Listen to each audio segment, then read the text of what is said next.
because I was debating you like, yo, do I want face cam on a Spider-Man game? Because I know some people like the immersion of it.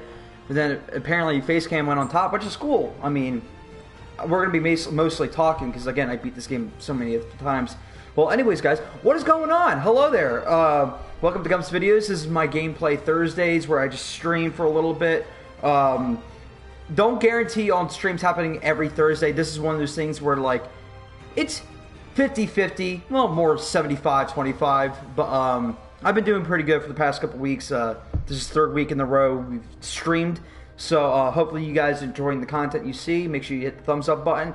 And once we're done with the stream, you can go watch my WTF series review on Turbo, a Power Rangers movie, and you can see what's I'm gonna be reviewing next week.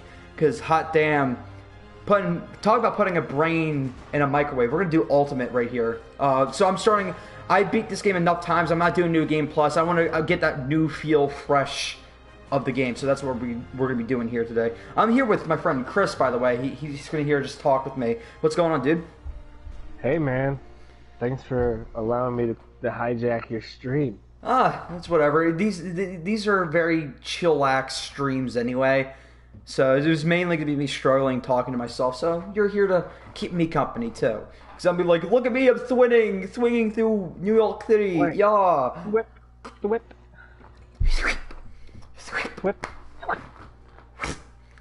But yeah. So we're not gonna try to totally derail the story, but this part I'm gonna kind of derail. Everyone's seen this probably a bajillion times, but it's still a very good establishing shot, kind of just giving you all the information you really need to know with no lines of dialogue. And this is a good case of show don't tell. This is not hard to do. Just show what's going on, newspaper clippings. I'm not saying it's like this masterpiece for it, but it just bothers me when I see people over explain it when you can just show us.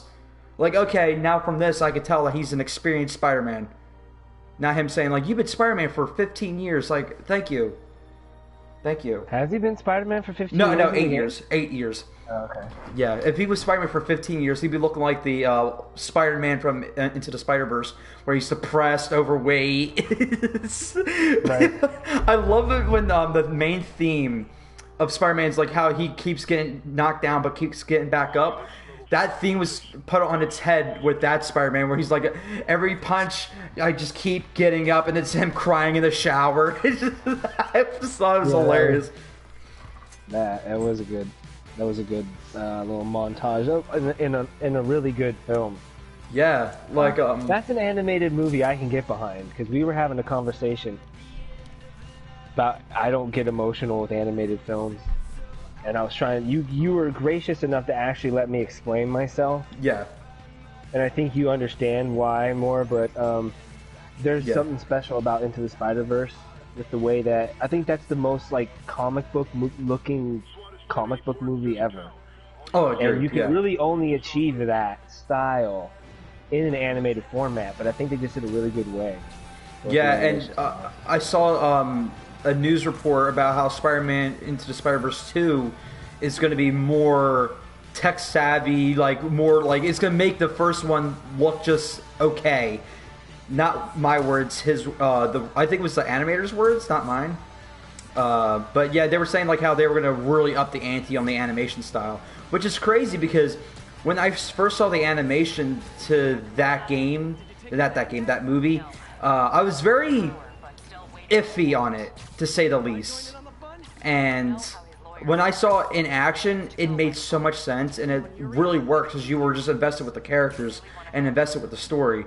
And it really did. It's like the first perfect Spider-Man movie, and I don't throw that term around. When I say perfect, I don't mean perfect movie. I mean perfect Spider-Man movie. It got the tone down. It got the struggles of just trying to be a person in a big city, and they did everything right. Everything right. And I think every Spider-Man fan can agree with that.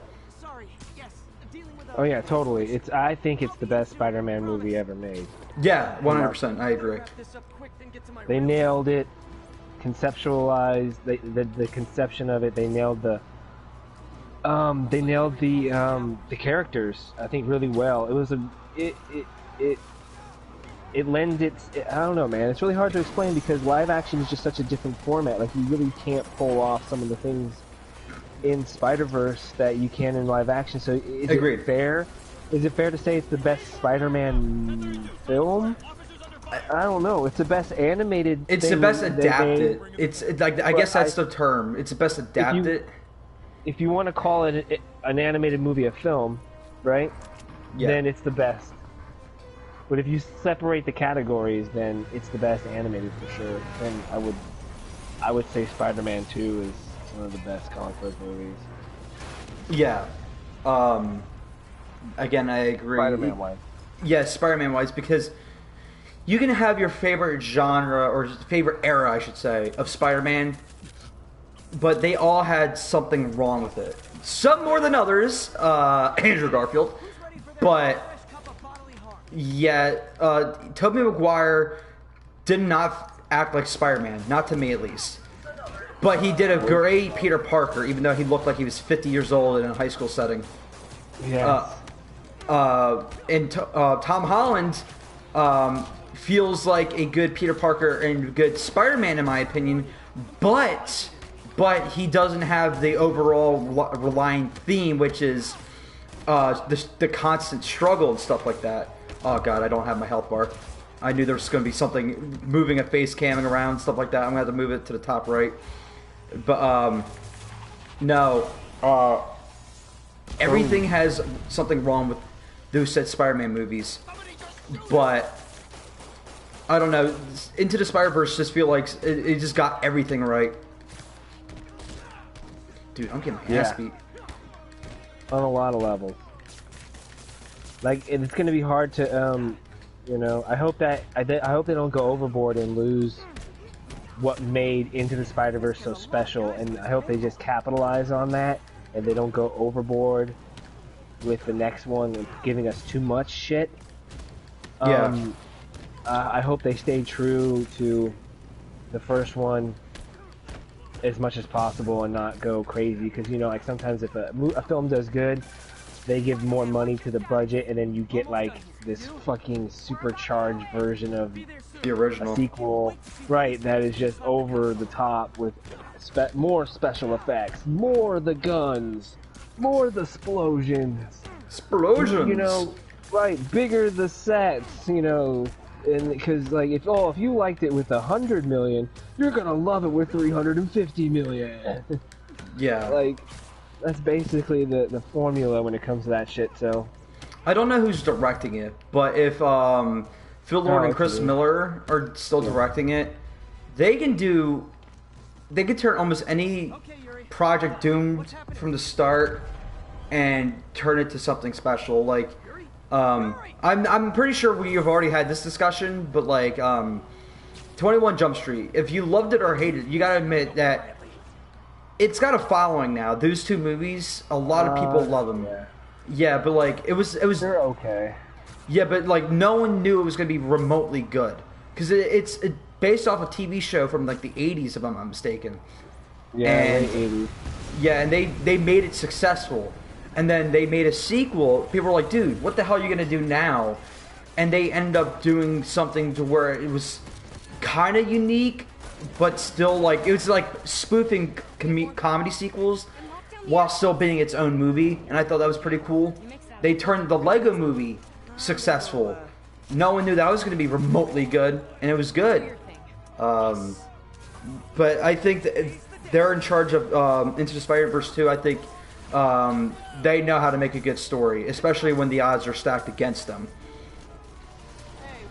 Yeah, but the odds shouldn't be stacked against them at all. I mean, Into the Spider-Verse is just awesome. because, well, they're gonna have everything that they're gonna have everything they need to tell a good story. They don't have to walk into a project that's doomed or dying or needs saving or needs help. Like, they're gonna have a lot to fucking play with. Oh yeah, and just you can F this up very easily. That's the problem. You can mess this up super easily. So, I'm hoping that they, oh jeez. They're probably gonna tie the video game into it. I doubt that. Why not? I really do. I mean, what's the chances of them doing a Miles Morales game at the same time? I mean, I think it's just the popularity of the character more than anything. But if they did do it, I think that would be really cool because they did tease the costume in the background. That's just a cameo. That's more of an Easter egg than a cameo. But like, I don't know. There's always a possibility. We're getting Spider-Man 2099, who is someone I've always wanted to see. I mean, we're not sure if he's actually going to be in the movie. That costume. Seeing that as a kid for the first time, and I was like, that dope wasn't a word back then. I was like, because I'm from Northern California, so we said shit like, oh man, that's hecka tight. Hecka tight? What? Yeah, that's hecka tight. Tight meaning cool. Yeah, it's tight, bro. That was tight, bro. But like, no, I remember I was the same way, but when I played this Spider-Man video game, it was like a dimensional game. I remember the game not being that great, but I remember watching that, like his costume, looking at it, and his playstyle. I was like, dude, this is kind of sick. I need to see this. I started doing more digging into him. I'm like, okay, I could dig this. And then we saw in the end credits, and congratulations for making a meme an end credit scene. So that's pretty cool. It was very interesting. I remember the entire theater was like erupting of laughter because I saw opening night, so it was mainly like the hardcore Spider-Man fans, and everyone knew the who pointed first meme. So we were dying. Yeah, that's such an old. I'm so sick and tired of seeing that. What? Two Spider-Man. Like that meme where they're both pointing at each other. They swap people's bodies in for it. You know, like Batman's pointing at Michael Keaton. Batman's pointing at Ben Affleck's Batman. Ben Affleck's Batman's pointing at George Clooney's Batman. You pointed first. I think in that issue wasn't that issue the first issue where they introduced Mysterio? I have no idea. I don't know. I gotta watch a lot of the old stuff. I think he was trying to like frame him. That sounds about right. And they had like that Spider-Man running around robbing banks and shit with big bags of money with the dollar signs on them and shit. He's like, yeah, see, I'm Spider-Man, see? I got all the money, see? You coppers can't catch me. Whip, see? Dude, I miss the old style, like superhero cartoons. Don't get me wrong, I'm glad the evolution of them, where we can actually tell real stories, but I miss them being able to just, like, be so fucking stupid. And corny. Like, I watched old Scooby-Doo with my daughter, and it's like, this fucking dialogue is so horrible. Like, oh no! Sorry, continue. I'm delayed, so I don't even know what you're knowing about. Oh no! Fuck me! This is the first time I'm like kind of starting off with none of my real abilities and none of my like grenades and shit like that. So I'm like on the hardest difficulty. I'm getting my fucking ass because I have nothing to me. Fuck! I died. On my screen, you're still alive. You're kicking somebody. You're flipping over, and then you're kicking somebody. Oh, you just died. Yeah. Hi, Amanda. This game is spectacular. Pun intended. No, it was not intended. Hey. What's going on? Go, hey, girl, hey. Hey. Hey. Hey. So yeah, this is probably the first time I actually like died in the opening level, and I played the ultimate. I thought you edition. said you beat this like 15 times. I did, but like I died like probably out of all the times I played this game, I died probably like 3 times. I don't believe you. Well, I'm sorry. I can't help you there. I know. I mean, to be fair, because I started off, oh, fucking shit! Like, normally I would just, like, throw my grenades at them and stuff like that, and just swing around, kick in the air and shit like that. I can't do half of this stuff, because I don't have the abilities unlocked. That's another thing about these kind of games, unlocking the abilities. You should have full unlocked capabilities of these guys. And just unleash the fucking power, bro. if they do that stuff in the Avengers, I'm gonna be pissed. Like, you have to power up every I don't think they're single gonna do that Avenger mainly because it's multiple characters. So like, I'll be pissed. come on. Oh, that's right. I gotta go up. Yeah. Let's get to the vent. Yeah. Sneakily, stealthily stealth. It's like my own private ventrix. Spider-Man's just one of my I'm a DC guy, but Spider-Man's like probably my favorite, one of my favorite Marvel characters. Wolverine, Spider-Man. Yeah, the icons. You know. Yeah, I like Hulk. They, in my opinion, they didn't do Hulk right in the MCU. They really didn't. No, he wasn't big enough. He wasn't strong enough either. He kept getting his ass fucking beat. Like, no offense, like, he should have been able to, like, at least get a couple hits on Thanos. That's bullshit. Like, I mean, a couple good hits on Thanos. Like actually knock him back. That fight should have been, like, because he's the, like, he literally, the angrier he gets, he's unlimited with the power he can have. Yeah, I just wanted to see, like, I mean, don't get me wrong, I love that sequence in its own. I understand why they did that, but just no matter what happens, Hulk gets one-upped by everybody. He got one-upped by Iron Man, for fuck's sake. Twice. And that's not okay. They never...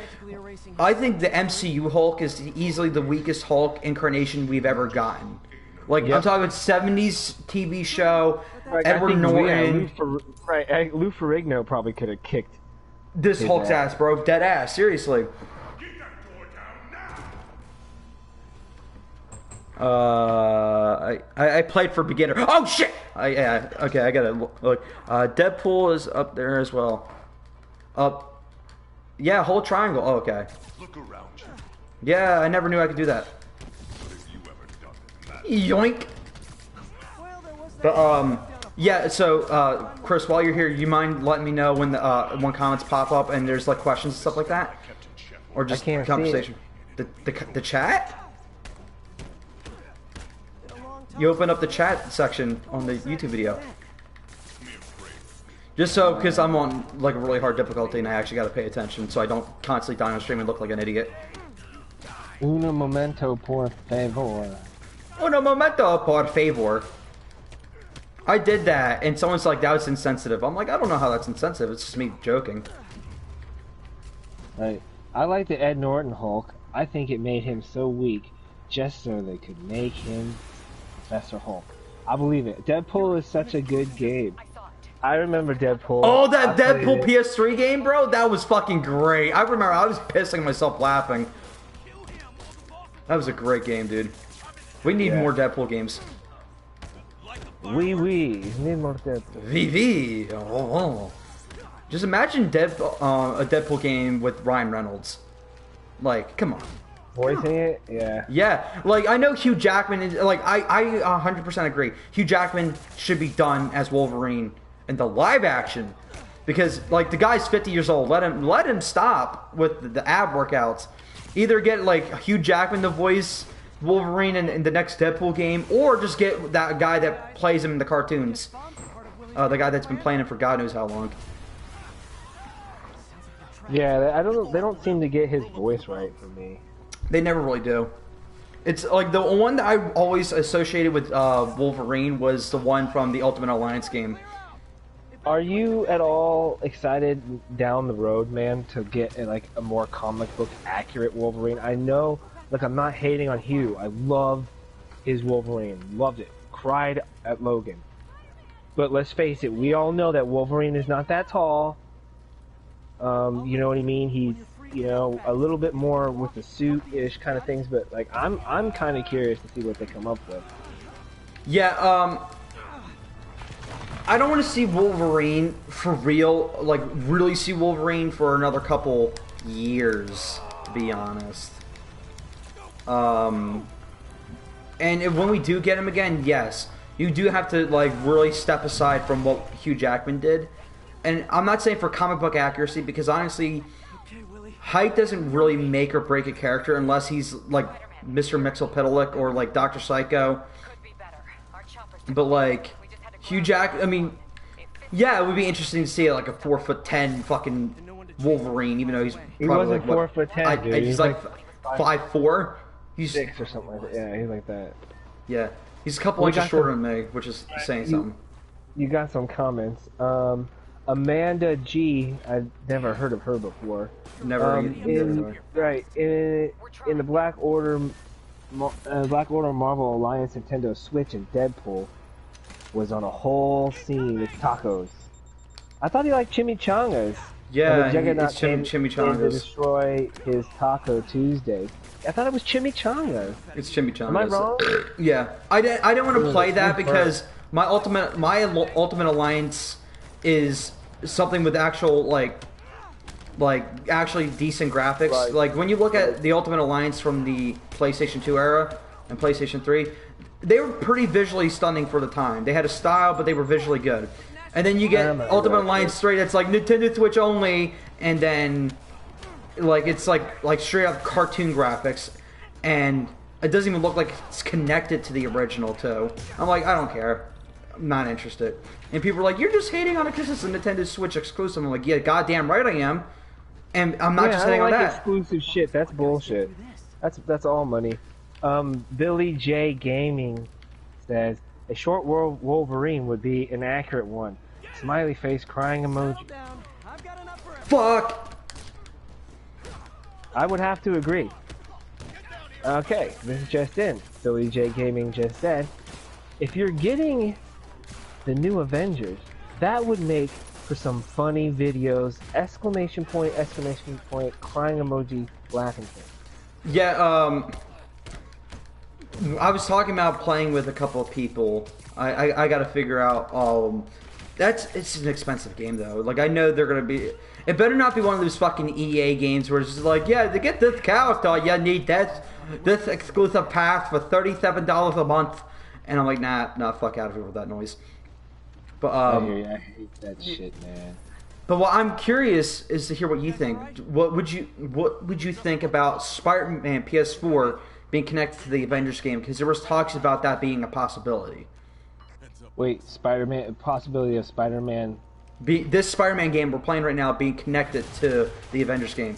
It's not confirmed, cool. but they're like, it's a possibility. I'm like, dude, you did Spider-Man so good. Just to see any extension of the character, I think will be fan-fucking-tastic. Right, keep that in. That'd be great. You can start to build a cinematic, not a cinematic universe. But yeah, a gaming universe. That's what I said. Like, imagine like a Cap game, but it's not like the movie games that we kept getting from like early MCU era, like Thor, but it's really connected to the first Thor movie.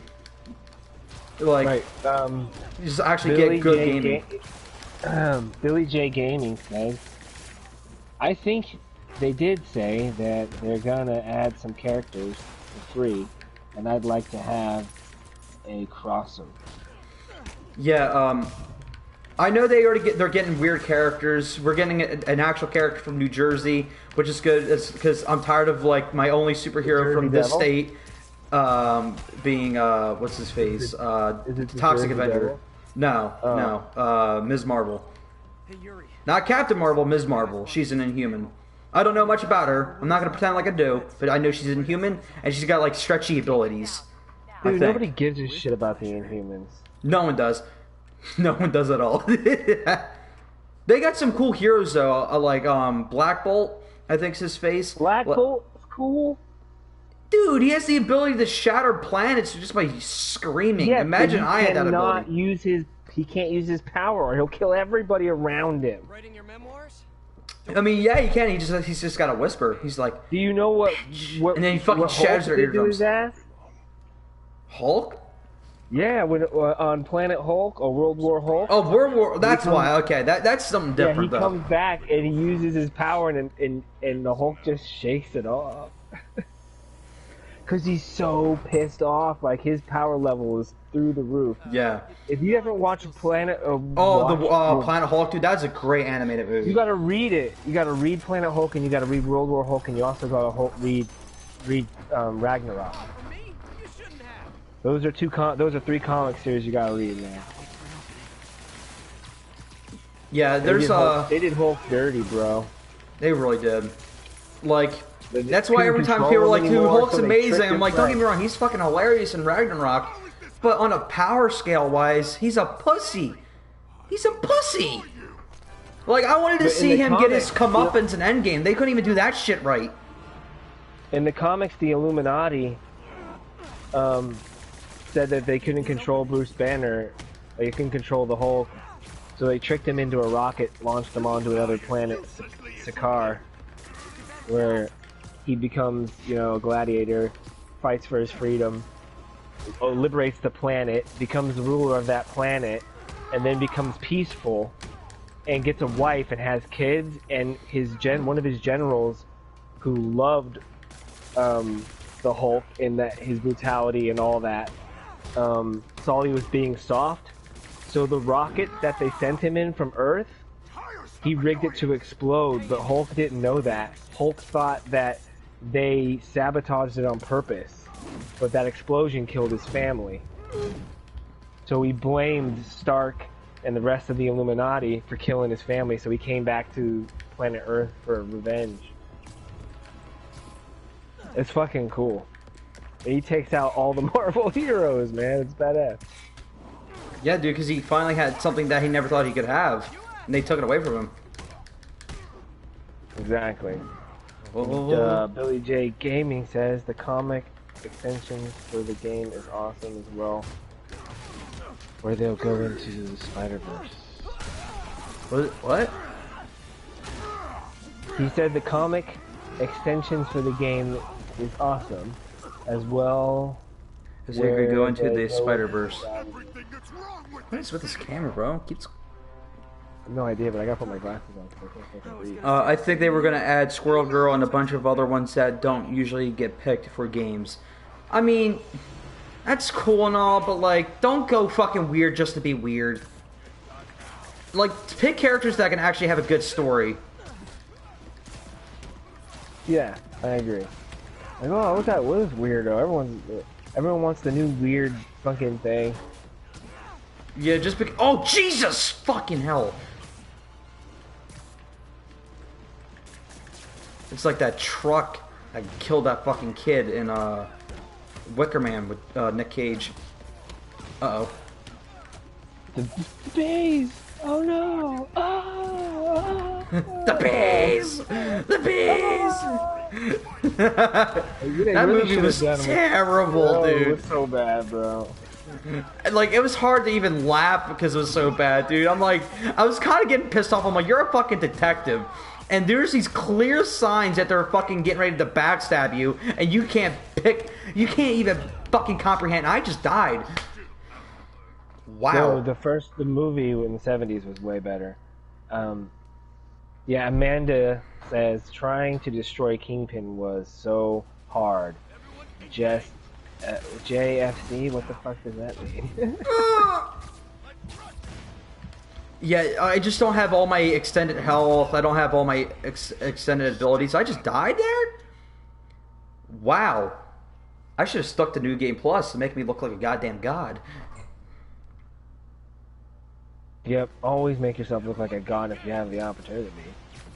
You know me by now. I have a reputation that can be kept up with. Just sucking at video games, yelling at other people for sucking at video games, even though I'm probably the worst gamer in the group.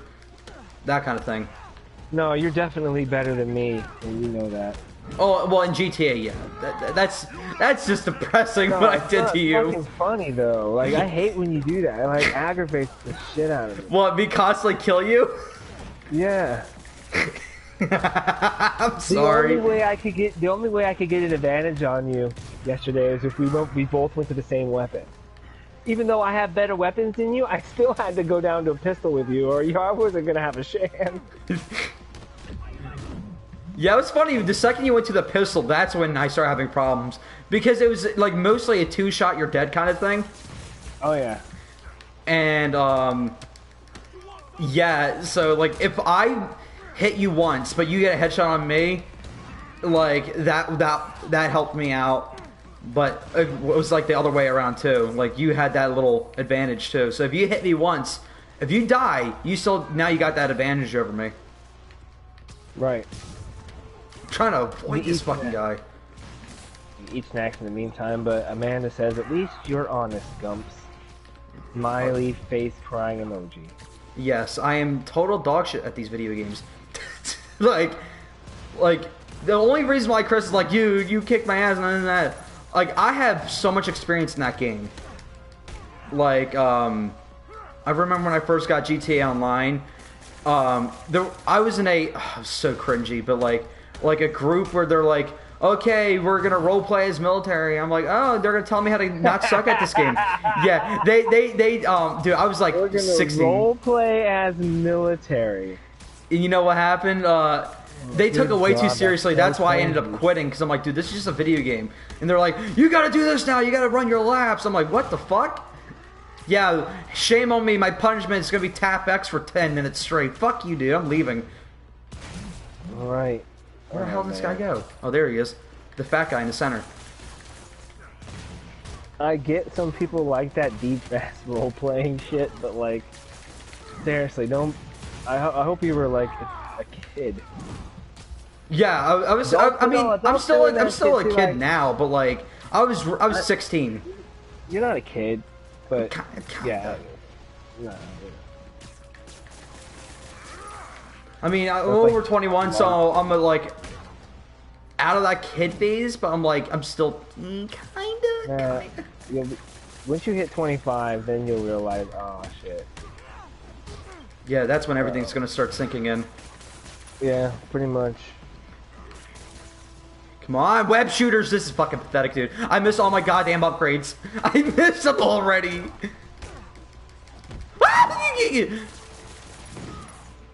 This was a mistake. Why didn't you talk me out of this, dude? You should have told me to go New Game Plus so I can look like a god. I didn't know you were picking something. He's like, I didn't know there was an option. Yoink! Uh-oh. Okay, I'm gonna throw I beat something. this game 15 times, so it's gonna be really easy. Well, I mean, yeah, I did say that. That's why I'm questioning whether or not you died 3 times and 15 times you beat the game. I really somehow doubt that, Gump. Okay, buddy. And the only time I really died was in the DLC, because the DLC is actually really difficult. I don't want to hear you speak. I gotta get rid of this quick time gameplay shit. I don't like it at all. When they're doing a cinematic and you gotta hit buttons, I do not like it. Kind of takes out of the scene. See, like I just want to sip on my Pepsi. That's all. Luckily, you can do some of it with one hand.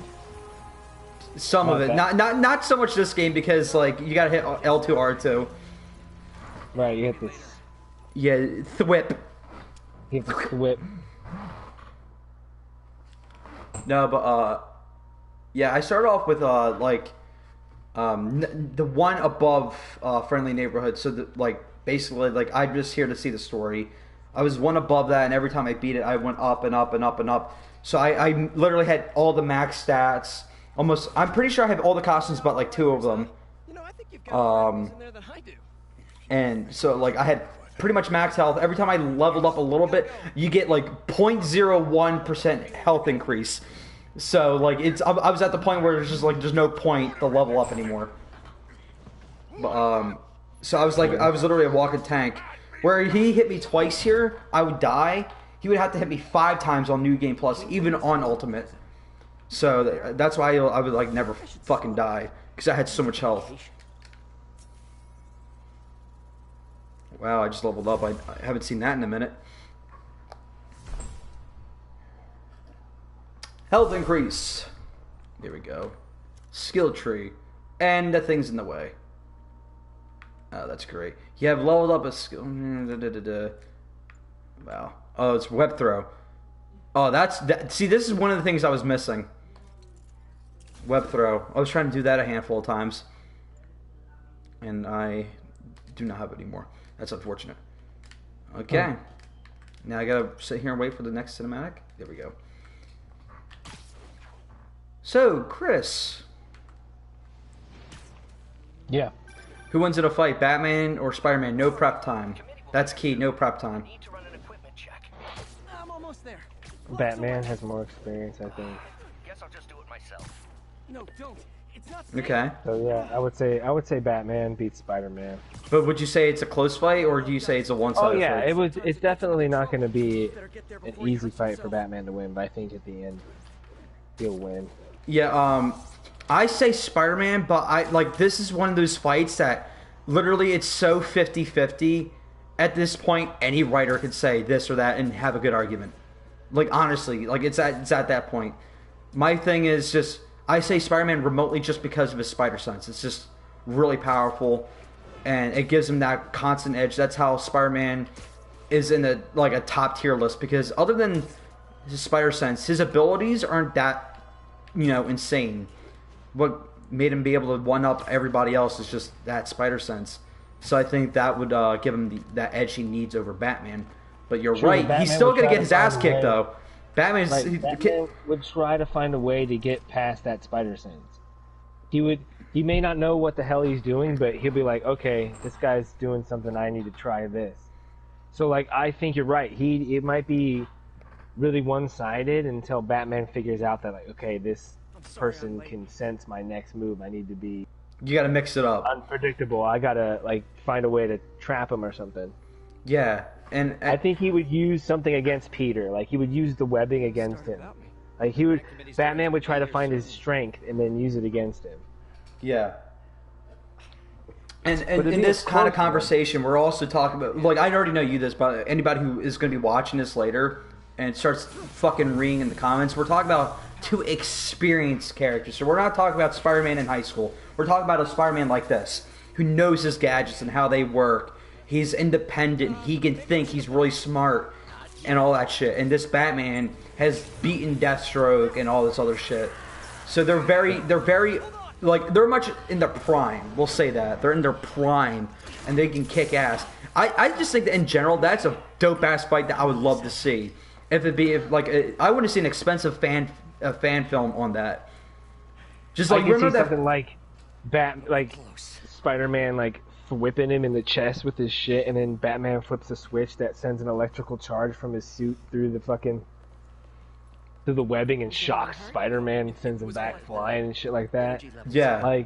That'd be a badass fight. Dude, in general, whoever wins, even though there's going to be a part of me that's going to be a little bit of a pussy because I see my homeboy Spider-Man lose, I'm going to still be like, that was badass. I can't lie. Badass. It's one of those things, it's just they're on a whole different level. And it's also one of those things is okay, is this the Spider-Man that lost his spider sense, so he had to learn how to actually fight? So does he actually know how to fight kung fu style and shit like that on top of the spider sense? Because these small details do matter, and there's so much to go into these. And there's so many different ways a fight like that can go. Because at the end of the day, let's be fair, they've never really done the spider sense thing justice on film. not really. You're right.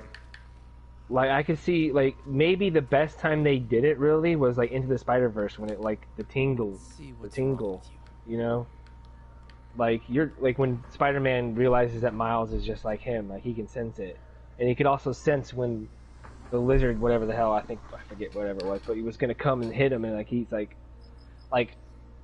he needs. I can see Batman coming at him, right, all kung fu, and then Spider-Man's just using his spider sense, is trying to block his punches and shit like that.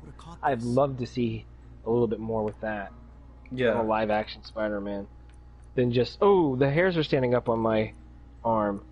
Oh no, must be danger. No, the hair. It could be a breeze. You don't know. Yeah. You could just have the chills. I want to see it from Spider-Man's point of view. What does it look like? Guys, give us 1 second. I'm just going to go blue screen to move the camera. I can't operate with this fucking thing in that corner like that. Continue. Sorry, Chris. I just let everyone know.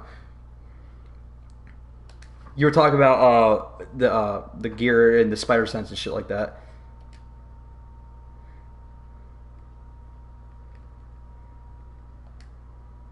Yeah.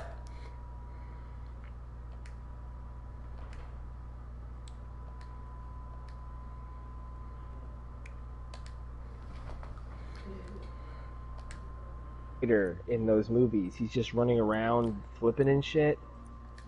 But like in the comic books, I don't know. Like maybe I'm nitpicking here, but like I would love to understand more of the spider sense, the thing that makes him as powerful as he is. Right, I think it's because he moves really quick and shit, because he has the sense. I get that, but let's see that.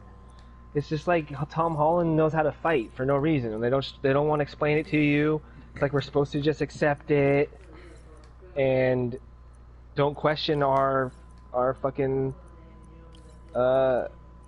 social justice Spider-Man. Oh my dear.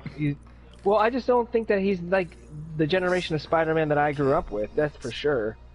He's more of the Ultimate Comics, and I don't care for those. I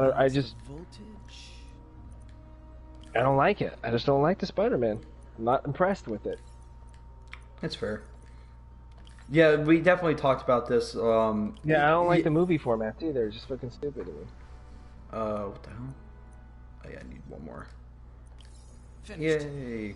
But yeah, I want to see more of him with the. I want to see more of the struggle of Spider-Man. That's what makes Spider-Man relevant to a lot of people. That's why he's a fan. No one loves Spider-Man because he's wearing red and blue tights. That's not the reason. Everyone loves him because he's relatable, and that's why like I went from like liking him as a kid to like falling in love with him and constantly being like a Spider-Man fan.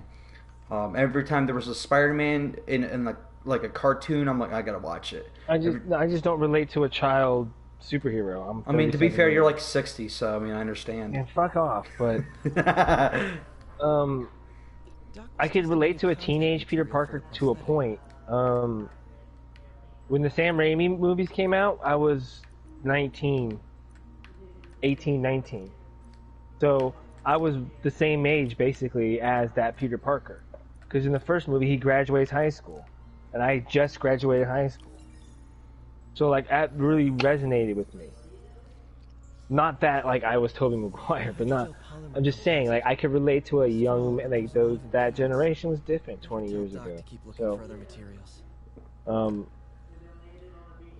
I don't relate to this new generation of smartphones and dances on the internet and sayings and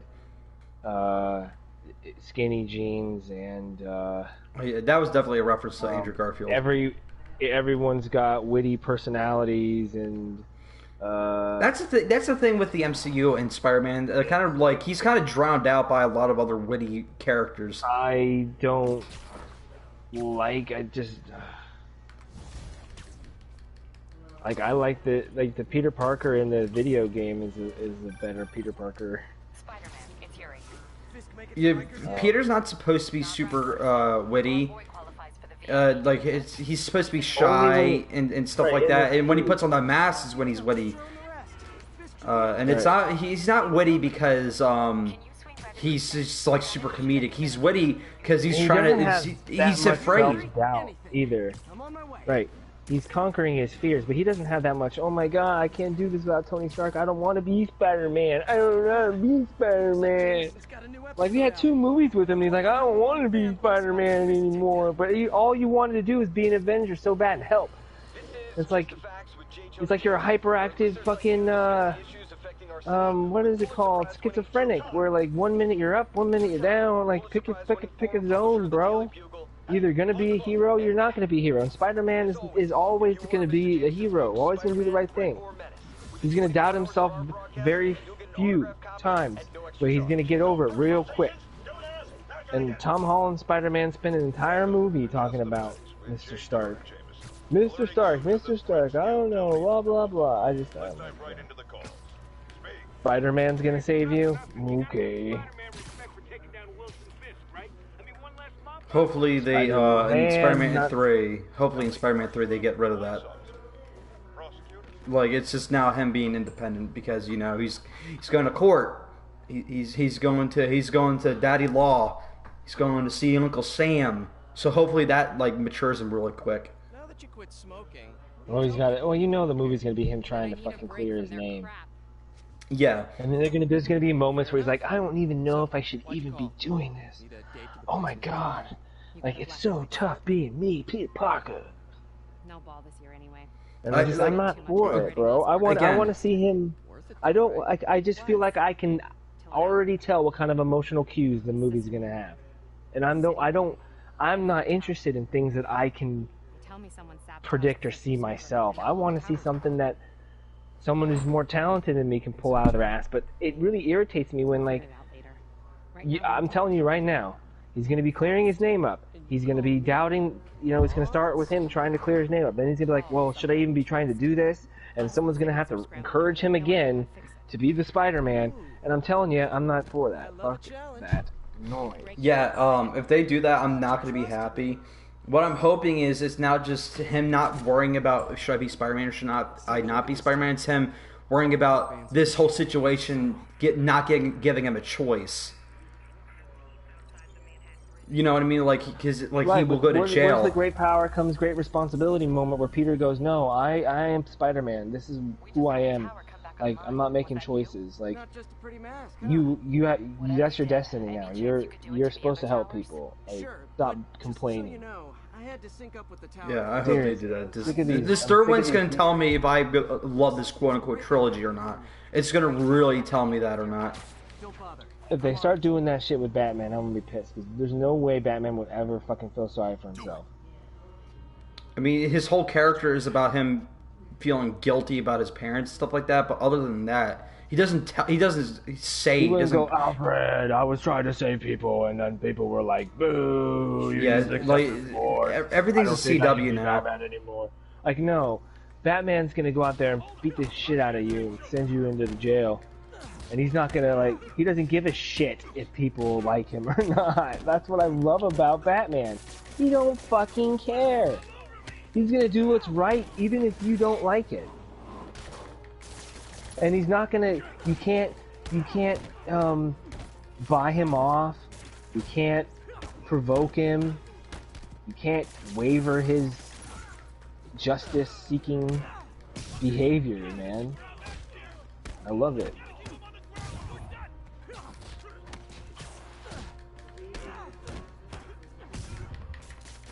Sorry, I was kicking these muggers' asses. As Spider-Man should. No, but I definitely agree.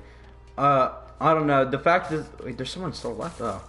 No, the fact that this Batman movie is gonna be a one-off doesn't really get me excited. Just a series, like he wants a trilogy. It's a spin-off and not from. Yeah, I know. I mean, I'm interested, but it's like I can't get invested in two different Batmans at the same time. Like, come on, like that's just. The multiverse thing is just lazy. I don't like it.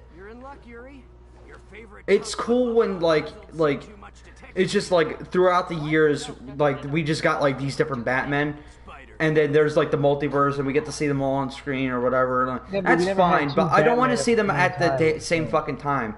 I don't want to see that. It's like seeing Tom Holland Spider-Man, fucking Andrew and Tobey Maguire Spider-Man at once. That's not how it should work. I just think that's one Spider-Man. They're not connected. It's in a different universe. I'm like, well, you know what? Like, you can't do that. And why would you compete against yourself? Warner Brothers, two Batmans, that would compete against yourself. And you, like, nobody.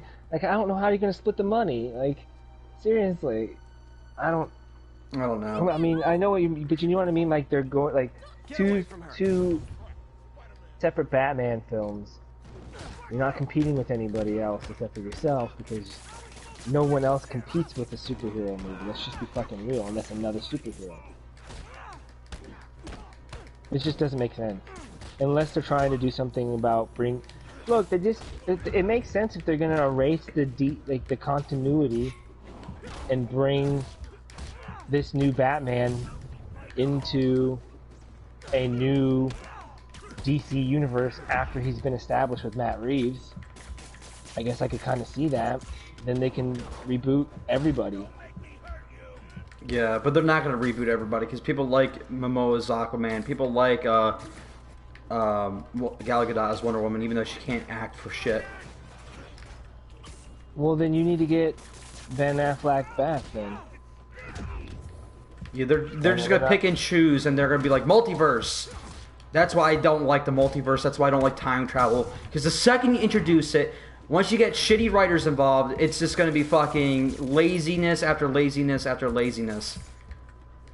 And the multiverse was gotten rid of in comics because it got messy really quick. And people are like, oh, but it's back in the comics now. I'm like, doesn't fucking matter. Because you know what? Comics are messy again. And they're going to continue being messy. Why the fuck can't I whip this guy? Fucking die, you bitch. He keeps one-hitting me. There we go. Fucking hell. That was annoying. No, but it's asinine. I mean, if done right, I like time travel. Well, yeah, I mean, like there's obvious things with, like, Star Trek and Back to the Future, but I'm talking about movies and universes that don't have time travel in the beginning, and then they later introduce a conflict, and they use said things to fucking, like, disregard the conflict they created. Like, I hate when you set up such a great conflict with the character, and your only way out is to say, time travel. Time travel. Yeah, but what if you were setting up time travel to be your way out to begin with? That's just a poor choice. But Like, let's take the think MCU that- I for really let's take the think that MCU for yeah. example. Yeah. 10 years, not one mention of time travel, and like even Tony Stark like that's ridiculous. Ha ha ha ha. No, they mention it. They mention it in Ant-Man. Yeah, but it was a theory. It was never. No, That was in. They were planting That was the what seed 2016, 2017 when Ant-Man and the Wasp came out. 2016, I think. But they were trying to plant the seed because she got lost in the quantum realm, which could be trapped in time as well, and all that shit. Like, it was planting the seed for them to actually come back and say, okay, this does exist in the MCU. We did hear about this. This isn't far-fetched. But it was, but on your end, to kind of go with what you're saying, Gump, is that it's a choice, and it's a very cheap choice to make. Yeah, me as a writer, if I'm not making a time travel movie, I'm never gonna introduce a conflict and be like time travel or multiverse. That's the way I'm gonna get out of it, because I think that's fucking ass. I think that's just fucking lazy. I refuse. How else was the MCU supposed to get the stone? Well, you have to rewrite the whole thing. Thanos didn't destroy the stones. Now you gotta fight Thanos again for the fucking stones. Yeah, and you just don't back yourself into a corner when the only way out is time travel. I just don't like that. Because you set up this great dramatic beat that I'm like, how the fuck are they get out? And if I knew it was just gonna be time travel, I wouldn't have been excited for Endgame to begin with. It's just, in I all don't know. reality, they should have took the Mind Stone right out of that fucking android and destroyed it. The thing is, like, every major Avenger made a mistake in that movie. Right, why didn't they just say, fuck it, you know? No, I'm just, not for the movie, no, but in real life, if this is real life, we would have been like, grab that stone, destroy it right now. Fucking rip it out of him, yeah. Right. Yeah, Vision's like, yeah, I'm down for it. Let's do it. And everyone else is like, we don't sacrifice lives. I'm like, you're sacrificing literally quadrillions of lives. So for Right, one robot. And he's made of vibranium, so eat a dick. Yeah. And then we have this 16-year-old girl who is smart enough to fucking move trillions of neutrons. And fucking Tony Stark. And I don't want to hear, she was smart in the comics. Okay, that's still horrible. That's still fucking ridiculous. Yeah, there's only so much I can, like, people are like, it's a comic book movie, it's like, you gotta suspend your disbelief. I'm like, that's the thing, I can buy 6 colorful fucking stones destroying half the universe, but I can't buy a 16-year-old kid being smarter than everyone in the MCU. Nah, Yeah, refuse. I'm sorry, no. Just no, that's not how this works. And that's how, there's things when you bring like stuff like that, you gotta make it. It's gotta make sense in the universe. And the only reason why she was that smart is because of vibranium. That's the literal reason why they're technologically advanced enhanced universe was a thing because of one fucking resource. I'm like, okay, whatever. They overdid vibranium. Yeah, they over-relied on it. It can do everything? I don't fucking think so. Yeah, like, it's fixed, Matthew, I think his face is Matthew Perry. He fixed his spinal cord, and, It's not Matthew Perry. What's his face? The Hobbit dude. Yeah. Yeah, I know who you're talking about. But, yeah, they get the Hobbit dude. Yeah, like, he breaks his back. They're like, vibranium orb. It was a literal vibranium orb, and then she put it on his back, fixed it. I'm like, bruh. I analyzed the neurons with the vibranium. So what did you do? I vibranium. It's what you're trying to explain it to a writer's room. What? Vibranium, so, vibranium. Siri, hold on 1 second. One more time. What did you do? Okay. Vibranium, and then I vibranium, the vibranium. A vibranium. Oh, so you used vibranium? Vibranium, yes. For everything? Yes. We eat vibranium. It makes us eternal and, like, live forever. They use it for the tech. They sew it into their clothes. You would think at this point they would have run out. Right, I mean, they got fucking... I'm not hating on Black Panther, I'm just saying, like... Okay, but, I mean... What I'm doing is we can just break down any of these movies and think about how ridiculous they all really are. You know what I mean? Yeah, and for those who think I just want to blindly hate Black Panther, my problem with Black Panther was not the fact was just, well, I mean, it was a vibranium, but the first 20 minutes didn't suck me in. And when those first 20 minutes are crucial to a movie. You got to be invested. You can't be watching a movie. You got to be experiencing a movie. There's two completely different things with those things.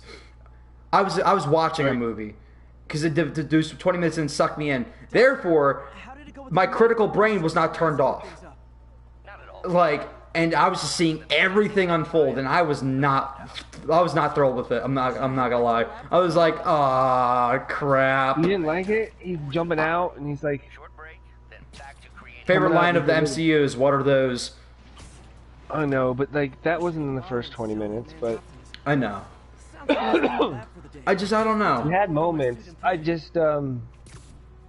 It's like retrospect for me. Like I really liked it because my dad liked it at the time too. I was part of it. I really do like the film, but I'm just saying it's not without its flaws. That I didn't necessarily overlook them when I first said I didn't like them. But I'm just saying, like, the film, after watching it now, like it almost makes me cringe in spots. Like I'm like, why was I so hyped about this? Why did I like it so much? And I love Killmonger, don't get me wrong. Killmonger's great, yeah. Right, I love every scene with Killmonger in it. The whole, like, I take the heart-shaped herb out of me, and then, he don't know how to fight for shit when he doesn't have the heart-shaped herb in him, man. He gets his ass kicked. And I don't know, I just, like, it just had moments where, like, the scale of it really felt smaller than it really was. Like, does that make sense? Yeah, no, that makes sense. And again, it doesn't help when you're... This is not just a Black Panther thing. This is an MCU thing. But when everything feels like it is in a green screen room. Right. And that's too much Wakanda green screen going on for my fucking taste. Yeah. And people are yelling at me, watch it again because you gotta watch it as a Wakanda movie. I'm like, well, the title is not called Wakanda. It's called Black Panther. I'm there to see my characters, not the environment. Don't get me wrong, the environment's cool, but why am I gonna watch an inanimate object? I'm watching for characters. Like, when your excuse is like, it's like watching a Spiderman movie. When your response is, well, watch it like this. Well, that's not what the film was marketed for. That's not what the film was supposed to be. So don't tell me, well, you gotta watch it like this movie. I'm like, no, I'm watching it how they fucking produced it and marketed it. And I don't like it. That's a horrible excuse. Like, yeah. I kind of used the same excuse for Terminator, but I was put in my place. I was like, go watch Terminator, the original Terminator. I was like, oh, I don't like science fiction. I'm like, no, watch it and think of it as a horror film. But then I was thinking to myself, like, it's not just a horror film. It's more than that. So, like, that's a bad example. to tell somebody to go watch it. James Cameron himself said that it was supposed to be kind of like an homage to the old slasher films, right? Yeah. So that's what I got out of it when I was watching it naturally. And then over the years, when I heard him say that, I was like, yeah, it is kind of like a Halloween or a Jason type of film with a cool sci-fi backdrop to it. But like when it comes to like Black Panther, like you come and say, watch it like it's a Wakanda movie. Like, what the hell does that mean? It's like I was saying earlier, it's like, imagine watching a Spider-Man movie, shitting on it, and be like, no, you gotta watch it like it's a New York movie. The fuck? Like, that makes zero sense. Like, yeah, we get it, Wakanda is a fictional place, right, but... You're not watching it because you're not watching it like it's a New York movie, and like you're gonna go, oh, so I was what's wrong with watching the movie. Got it. The only time when the viewer is at fault, is when they are walking in with certain expectations that are super unrealistic. If they're walking in just to shit on it, or walking in thinking it's going to be the fucking masterpiece of the century. You're setting yourself up for failure. You let your own self down when it comes to that. I've been there. I let myself down with BVS when I saw the theatrical cut. Ugh. You have no idea how pissed off I was for hyping that shit for so long. I mean, don't get me wrong, like the first trailer, not the second one, but the first trailer... Oh yeah, oh my Jesus, the first trailer, I was like, oh my god. I was like, dude, I'm like, this is gonna be fucking sick. I can't wait. And then the second one came out, I'm like, uh-oh. I was like, what the fuck? They're doing Doomsday? I'm like, no, they're gonna kill him. They're gonna kill Superman, I know it. Cause Doomsday kills Superman, you fucking retards, I know this. Ah! My friend's like, they don't have the balls to kill Superman. And I'm like, yeah. Nope. The whole time I'm thinking, why is he the one throwing the spear? What the fuck? Yeah. It's made of kryptonite, you douche. Like, why couldn't Batman just give it, or Wonder Woman just give it a big old fucking heave? Because Superman sacrificed. He already did sacrifice so much for the planet already. You gotta do it twice and then die while you're doing it. Yeah, I like how everyone, like, in that movie, everyone's, like, shitting on Superman, like, he's a terrible, he's the devil, he's the devil. And then he dies, everyone's like, we love him. Oh, I dropped the car. Well, but yeah, like, I love how that 180 happened. I'm like, you guys are fucking hypocrites. Just, like... He dies, and now you're gonna like that just shows you how fake the planet is. I'm like, everyone's like, we hate him. He dies. Oh my god, we loved him. Oh, I wasn't part of that large majority. I was actually part of the minority where I was praising him the entire time. Like, there's a photo from 2 days ago where they're like literally torching his fucking statue. I feel like Man of Steel 2 was supposed to come out, and then they forced Batman into it, and Zack's like, cool, I can put Batman into my movie.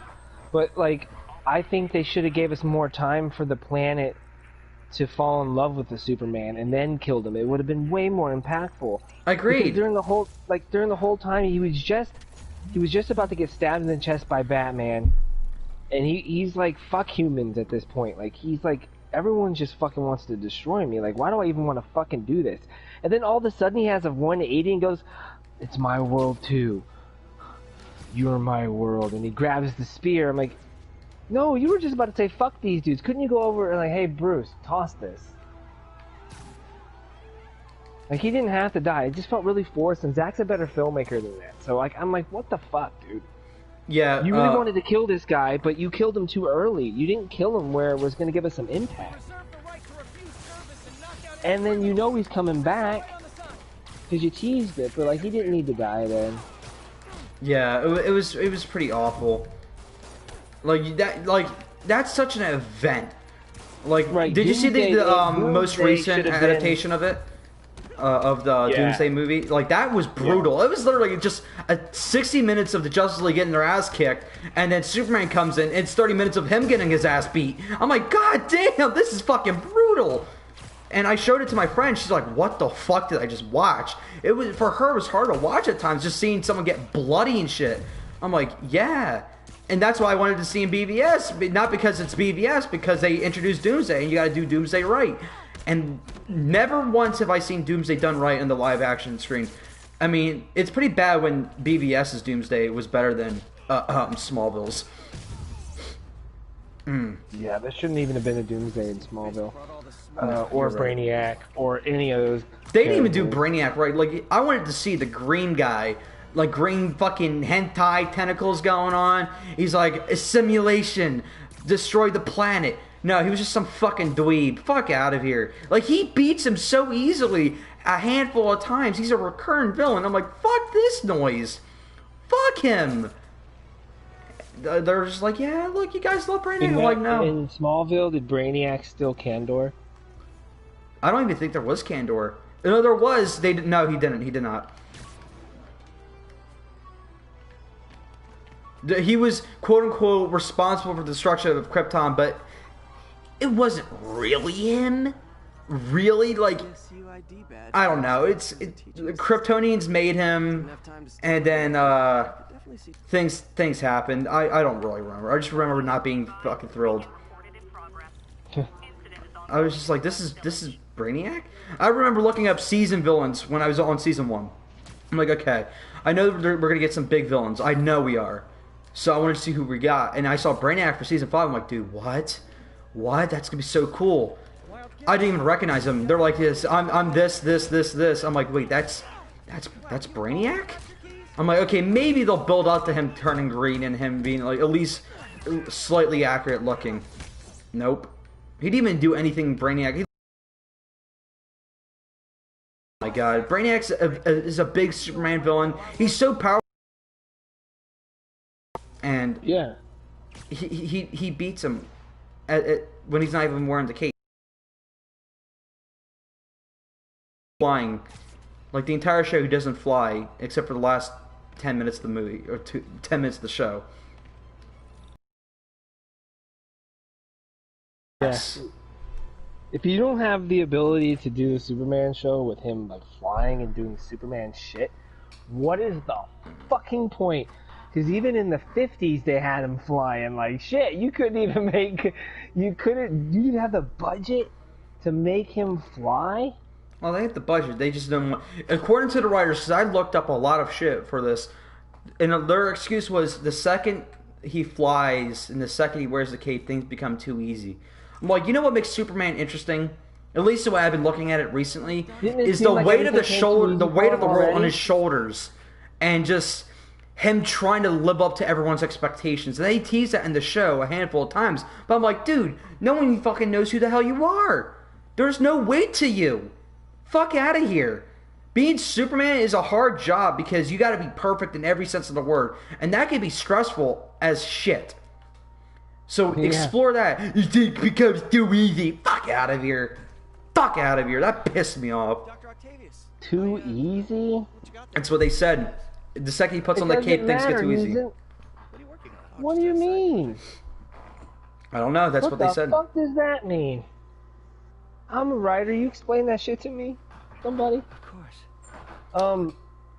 No, no, that's a cop out. We're like, no, we're not gonna put the cape on him, but we're gonna make him beat everybody so easily anyway. But we're not gonna put the cape and cowl on him. They're not cowl, but you're not gonna put the S in the cape on him. That doesn't make any sense. Sounds like some emo, edgy, early '90s, early 2000s bullshit. Look at the comment. Look at the comments really quick. That's fucking great. Hey Gump, what's up? I also wish I was Superman. It would be the easiest job ever. Yeah. Imagine having these godly-like powers, people being constantly afraid of you, and then constantly having like something that you had nothing to do with. Just it's on like a planet you were born from, and just because you were born on a different planet, people are coming to you on the planet that you were raised in, trying to destroy it. Like there's a lot of like mental trauma that could cause. It's just like I should feel guilty, but I'm not guilty. But like everyone believes in me, so therefore it's technically my fault. And it's like there's a lot of guilt that can play in there.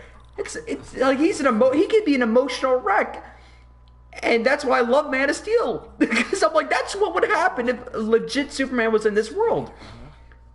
Right. And Nobody wants to hear that. They just want a Superman that's Christopher Reeves, and I get it. I love him, dude. He's charming. I love him as Superman. He just looks like Superman. Let's just be real. He's one of the he's polite and he's monotone, and it's like somebody that I don't know. He's valuable to the world. His Superman was valuable to the world. Zack's Superman is conflicted. And that's what I like, because I was never a really big Superman fan. Not because I liked him because he was such a big icon, but I never fell in love with him because, like, the way he was portrayed when I was growing up, he felt too perfect. You know what I mean? Like, he felt like a Captain America, where, like, everything he says or does, it's like the right thing, and like there's no real complexity to the character. And I wasn't a fan of that. That's why I fell in love with Spider-Man and preferred Batman. But I loved what he stood for. And in Man of Steel, they added that extra character element, that there was a struggle there. There was a struggle there. And I liked it. And the people that constantly bitch, oh, he didn't save Metropolis. Okay, you try getting like these godly like powers, and 24 hours later, you got fucking people with the same abilities as you, who are trained fucking killers, trying to kill you. Try saving a planet like that, okay? You're lucky he was able to even stop them. Everyone's just like, It could okay. have been a lot fucking worse. Yeah, it could have been a lot worse. I remember watching the film, and I never once think, oh shit, this is way too much destruction. I was not thinking that at all. I was thinking about, like, how is Clark going to get out of this? He's literally just a farm boy. Right, he's getting his ass kicked by Zod, and it's like... Right, but I wasn't thinking, oh man, I honestly thought the fucking tower coming, I thought all of that visually was fucking awesome, to be honest with you. I agree. It still is. I go back and watch it all the time. I need to get the DVD because I lost my DVD and it's not streaming anywhere, which is fucking bullshit. HBO Max, I'm looking at you, fucking dickweeds. What kind of shit is that? From my knowledge, it's never been on streaming. So it's never been in streaming, right? I don't think so. Yeah, not that I've seen. It's never been on Netflix. I would have been watching that movie on repeat. I honestly love that movie. Neither has BBS. BBS isn't on any streaming services either. It's on HBO Max. Yeah, but it wasn't before that. Yeah. It wasn't on any streaming service that I was aware of. But, like, people keep telling me, like, okay, I gotta ask you, what are your thoughts on people bitching to me that I can't judge BVS because I haven't seen the Ultimate Edition? What are your thoughts on that? I mean, BVS Ultimate Cut does give a little bit more to it, but, like, no, you saw the theatrical cut. You're allowed to judge it. Yeah, because I've gotten told... Hey, Amanda, do you think he's allowed to judge BVS from what he's seen? Because even if it's just a theatrical cut, I think he has a right to judge it to a point. Yeah, because, like, I did not like BVS at all. Like, at all. Nobody did. There's some people that are like, oh, dude, I know a couple people that literally jerk that movie off so much. It really pisses me off. It left me fucking stone-faced, confused, pissed off. I was off. pissed. I almost fell asleep on my first viewing. I saw it twice to make sure it wasn't just me. I thought it was one of those times where I was me in a bad mood. I saw it a second time, but the first time I nearly fell asleep. I was just bored, and that never happens, especially in a superhero movie. So, no, but my thing is, the reason why I have not seen the Ultimate Edition yet is because there was no free option for it. Because I already paid for the theatrical cut, right? So why am I going to pay another, $20 to get the DVD when I'm probably still not going to like it? And I get it. I do understand that there's going to be things that are made clear, but I just did not like the movie that much because there was ideas there, but some things are made clear, but those ideas being clear is still not going to make me like the movie because what they did with with Doomsday, what they did with fucking Martha, the Martha shit fucking made me cringe. Just there was too much bad for the next 30 minutes to make me like it. Will it be a better movie? Probably, because the fact that there's literally plot details in those 30 minutes that got cut out tells me that people are fucking idiots.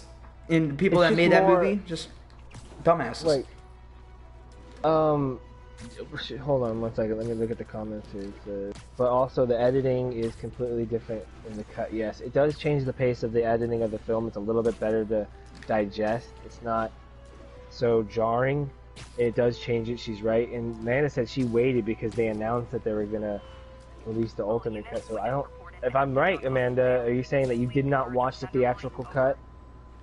Or you have not, or you did not go to the theaters to watch it? Because I did. I sat down in that thing. I was day one, dude. Beginning of the movie. Yeah, me too. I sat down and I looked over at my friend and I was like, we're fucked. Like, what upsets me more is the fact that it started off strong and it ended weak. That's what made it more insulting. Because that Metropolis sequence with Ben Affleck, that was fucking awesome. I'm like, dude, we're in for a wild ride. I don't know what people were bitching about. And then the movie continued. I'm like, oh. I'm like, I see now. It just, like, that's so depressing. Like, the movie opening was so good. I gotta ask you as a filmmaker, what's worse? Starting strong, ending weak, starting strong, ending weak, starting weak, ending strong. What's worse? You always want to start weak and strong if you can avoid that at all costs. You don't want to even be in that situation. But if you're off to a bad start, in the editing room, finish strong. That's my philosophy. Yeah, and there's definitely benefits, pros and cons to both. If like you had to choose, there's pros and cons. Like, because if you're not starting off strong, you're gonna have a Black Panther situation with me. But if your movie's good and all of a sudden it turns to shit, you can't redeem yourself. But if it's like and then all of a sudden it gets good, I can go, okay, I can see this guy kind of, you know what I mean? I see it differently as a filmmaker. You're redeeming yourself a little bit. Yeah. The other way around is just bad filmmaking. Yeah, I definitely see pros and cons. Like, both of them don't.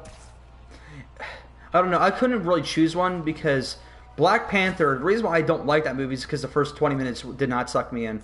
And that's why I watched it as a movie and not anything else. Once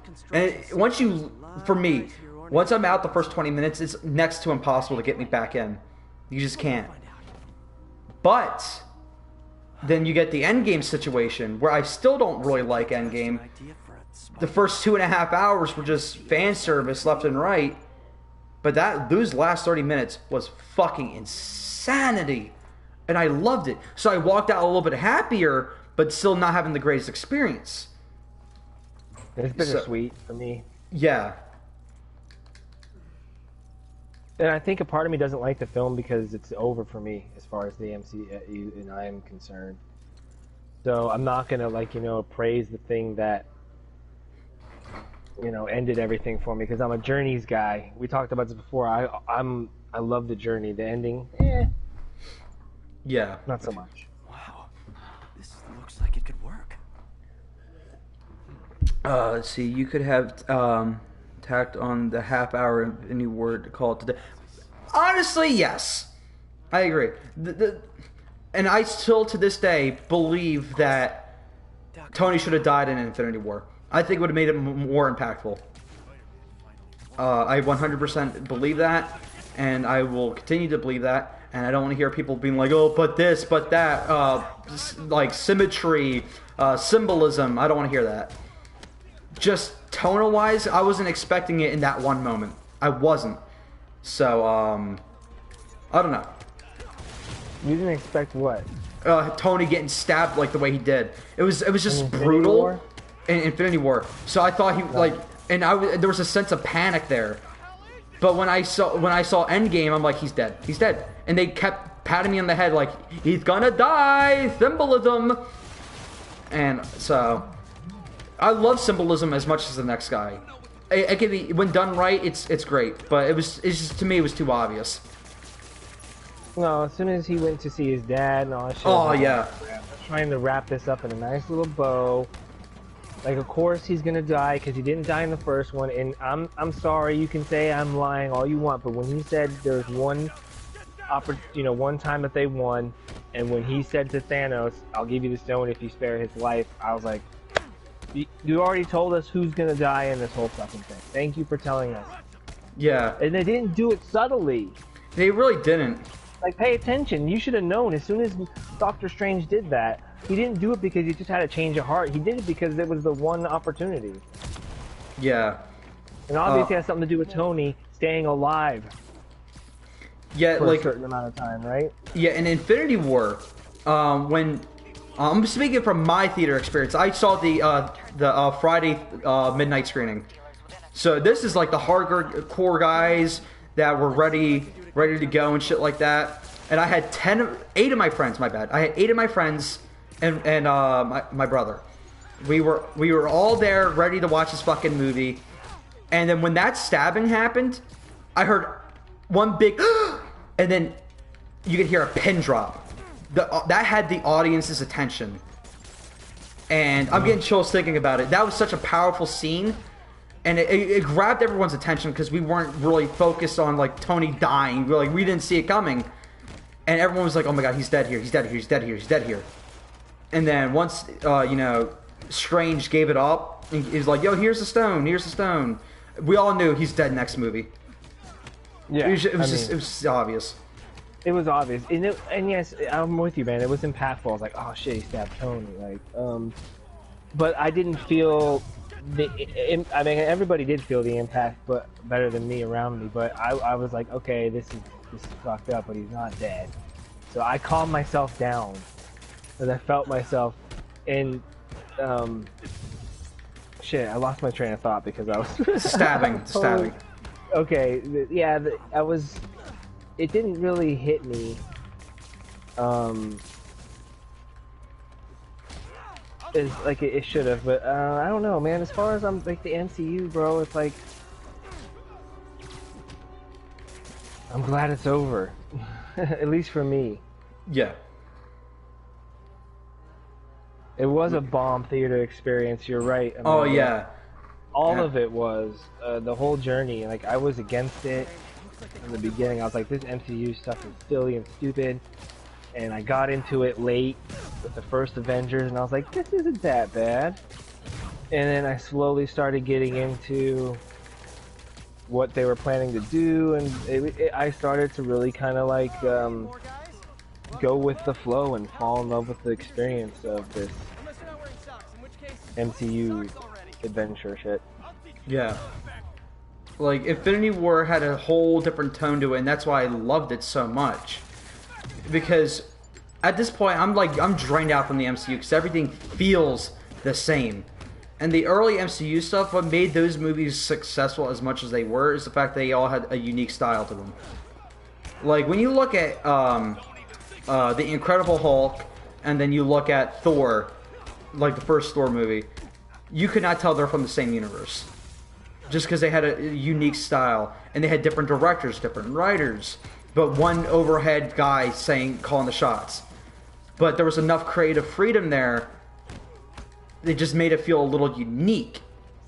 And then after the first Avengers, everything started feeling the same, except for the Cap movies. The Cap movies always felt like they were on a whole different level. Yeah, I agree. I remember like the cameo scene with Tony Stark and Incredible Hulk and like things like that. Like I remember like I want to say it was new. I'm sure it wasn't like the new like.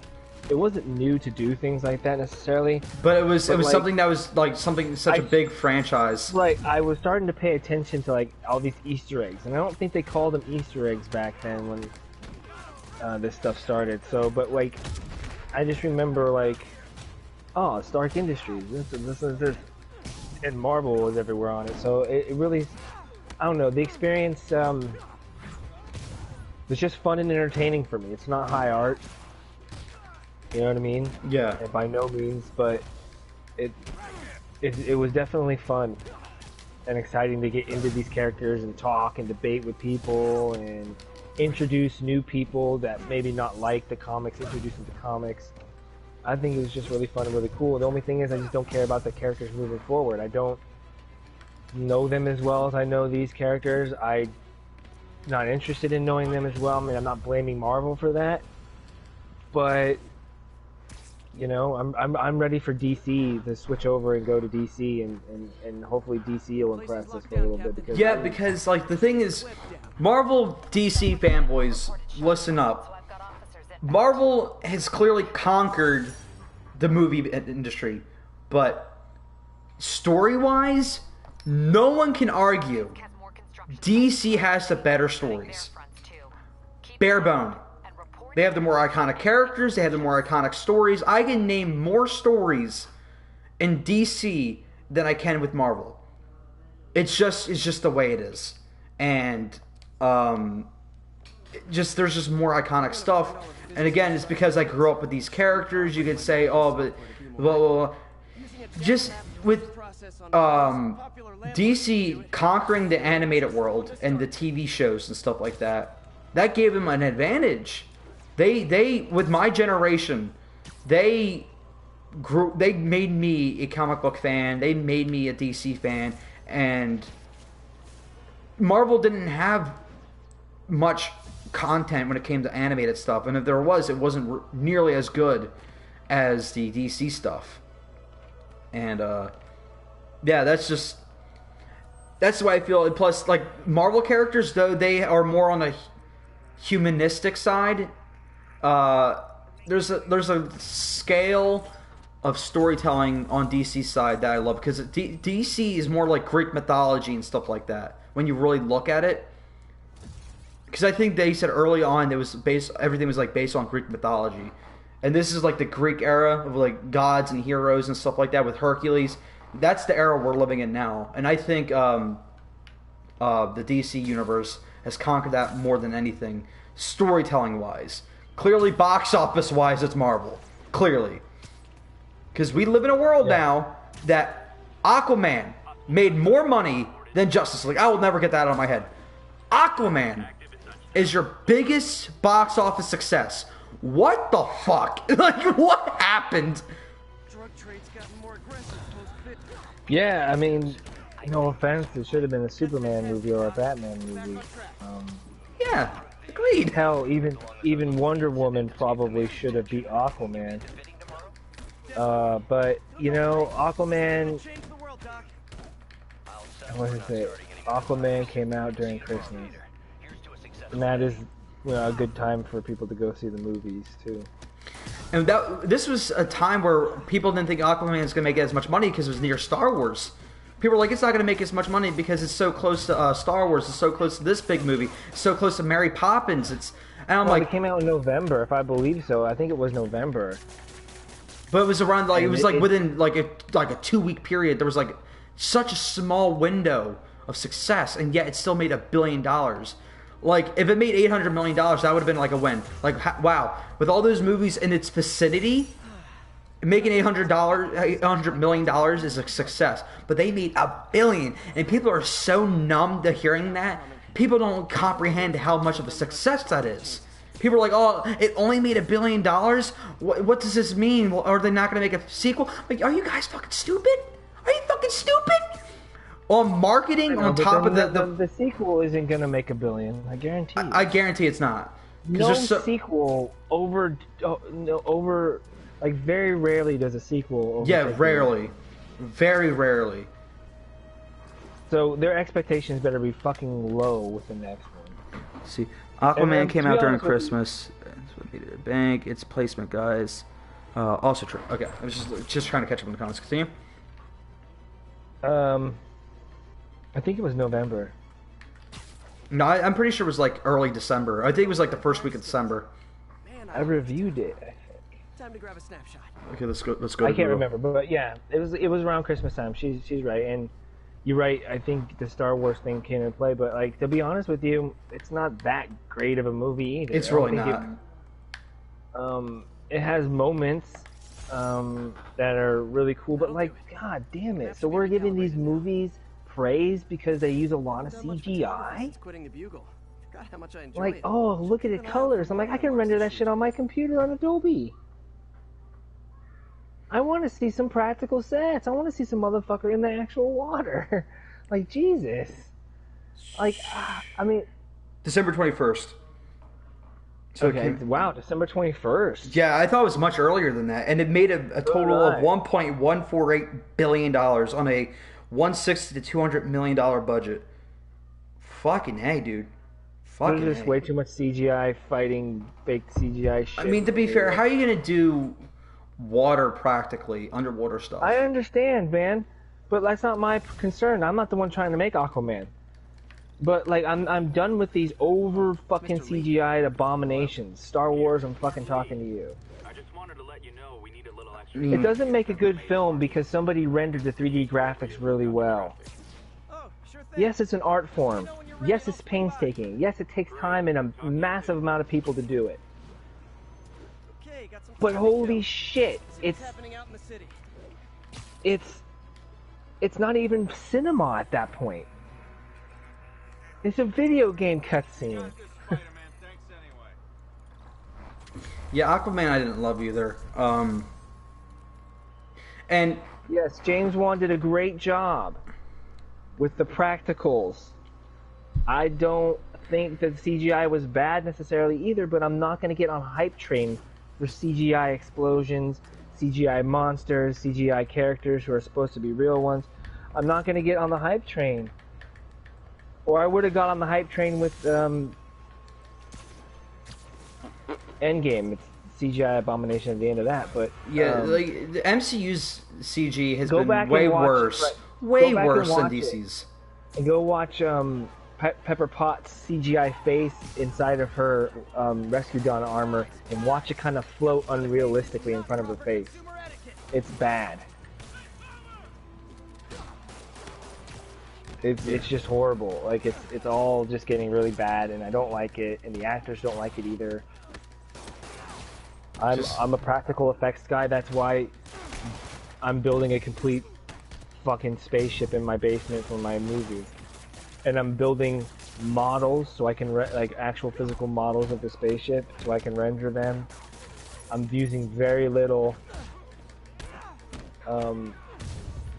When it comes to the space stuff, obviously, outside the spacecraft, I can't fucking really do that.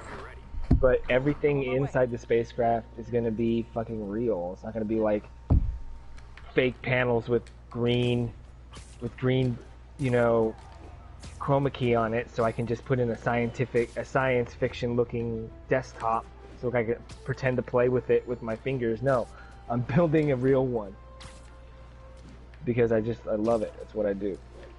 I like that practical effects. Yeah, I understand where you're coming from. I understand. I know you understand too that CG is a necessity, and sometimes you got to use a lot of CG. But there's no balancing anymore. It's just there's no sets. It's supposed to be a tool. It's a tool to help the narrative.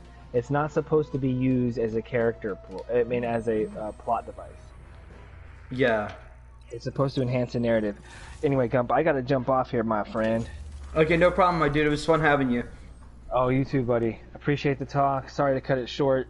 No problem. Time to get the daughter ready for bed here soon, so. No problem, dude. Take care, man. Thanks for having me on, buddy. Take care. Later. Later, man. Bye, guys, in the chat. So, we're gonna... I don't know where we're gonna stop on the story, but we still got plenty of time for stream. Where's that? Whatchamacallit, the robbers right here. But Would you look at that? yeah. So comment down below if you liked having Chris here. I know a handful of you guys already did because you loved interacting with the stories and stuff like that. But yeah. Oh shit! There's someone dying. I should get that. Because I was honestly, when he messaged me, I was already thinking about like maybe I should have people on, like make it like a Gump's Podcast 2.0 kind of thing going on. Wait, is there someone else dying? Oh shit. Wait. Don't die. Don't die. Oh great, I forgot about this. I hate the quick action time thingy-majiggies, QTEs or whatever the hell they're called. But I just don't like them, to be honest. I gotta figure out how to disable it. I think it's probably something you gotta do in the main menu. So I'll probably do that for next stream. This is a great game though. I love it. Oh, there's something happening over here. Would you look at that? Half the crime tower's back up already. Wait, Spider. Oh, this is a Literally didn't see that. Fisk Found a Fisk thing. construction site. Lots of busy worker bees up to no good. Try to make some noise. If someone calls in a disturbance, I can send cars. I thought she said like don't try to cause a disturbance. I'm like it's a little late for that. Yoink, yoink, yoink, yoink. So if you guys got any topics, questions, or anything like that, let me know. Oh no! Yeah. So not having all my health really affects me because in Ultimate you already get like pretty wrecked, but at least I had my health to back me up on my New Game Plus. But this hits different. So like if I get hit once, I'm pretty much effed.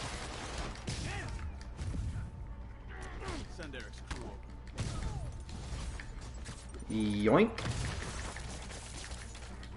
I wonder if I still have my costumes for my New Game Plus. I gotta check in a minute. I'm done here. Perch takedowns? Well, that's screwed.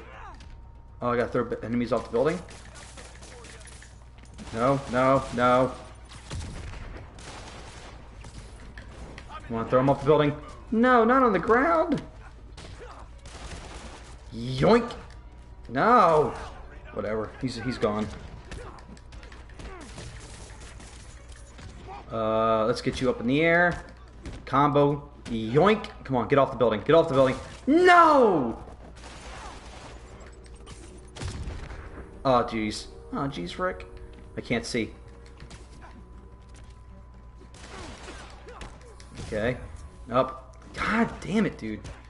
I'm not gonna get this thing, am I?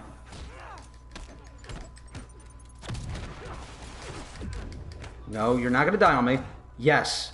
Okay, that's what? 3 out of 5? Oh, we got this. For a guy in jail, Fisk's men are awfully loyal. Yoink!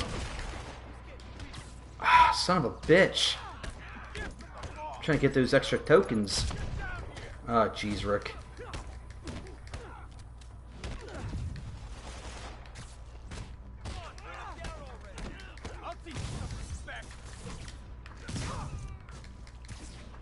Oh, where did that thing go?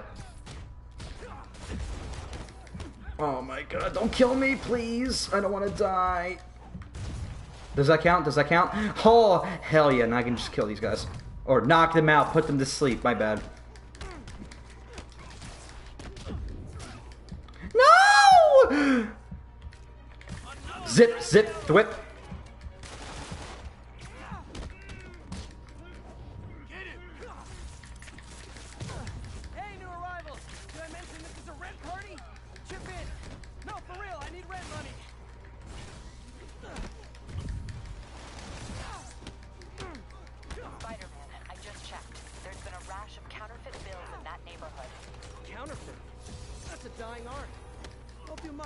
Imagine using counterfeit bills, bro.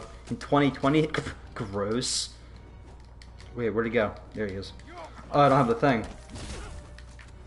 Get my ass beat, bro. Don't worry, once I start getting my upgrades going, I'm not gonna die. As I said, I literally get my ass beat. Oh, don't die. Come on, bring him down already.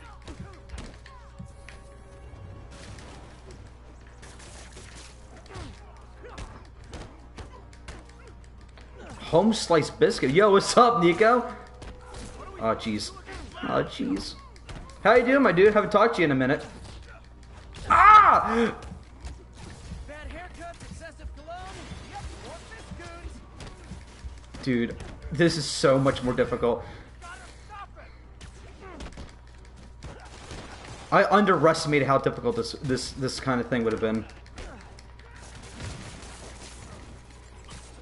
But hey, actually, it makes the game a little bit that much more refreshing for me, though. So, been looking for things to do, and this just gives me that.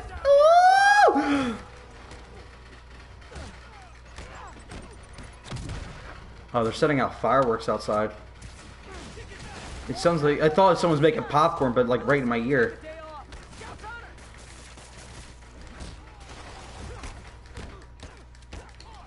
Don't shoot me, Hemi.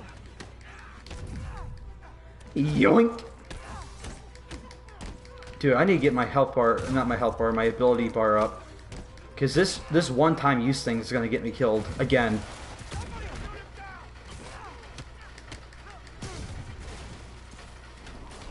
Oh no, I knew it. Second I saw that red line.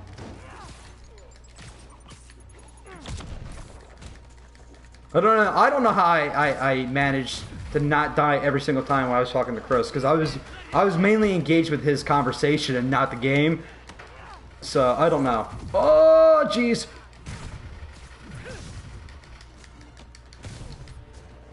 One more? This should be it. Oh, thank God. That was intense.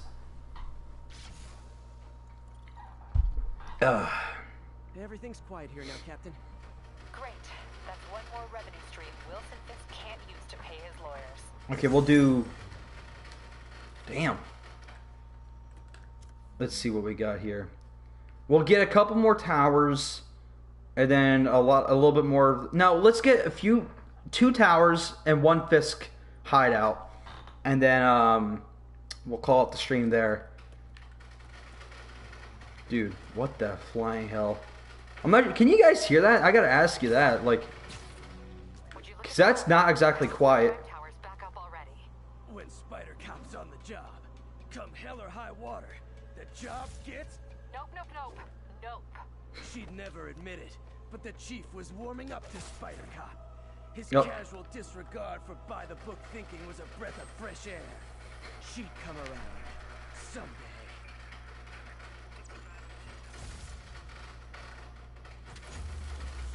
Wow.